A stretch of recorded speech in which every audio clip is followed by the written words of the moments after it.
I am the Tofu Golem. Please enjoy the video. You start by protecting your data and creating a restore point, then install a reputable VPN and connect to the country where Google Play is allowed. Once connected, make sure you sign out of any Google account on the device. This prevents location cache settings from blocking the change. You do not need to root the device. At this stage, you are setting the device's visible IP and wiping any account tokens that identify your actual country, so the next steps can succeed. With the VPN still active, create a new Google account, choosing the target country during sign-up so the account's country aligns with the VPN location. Then add that new account to your device through Settings Accounts and ensure sync is minimal. Next, open Google Play while connected.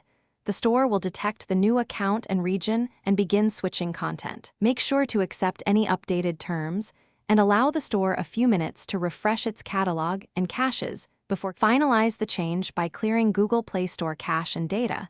Then reopen the store while the VPN is active and the new account is selected.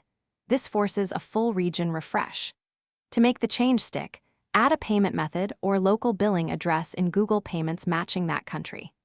If the Play Store still shows your original country, switch VPN servers, reboot the device, and if needed, reinstall Play updates or repeat account creation. This troubleshooting tip resolves most persistent region caching issues. Thanks for watching. Consider subscribing if we helped you today.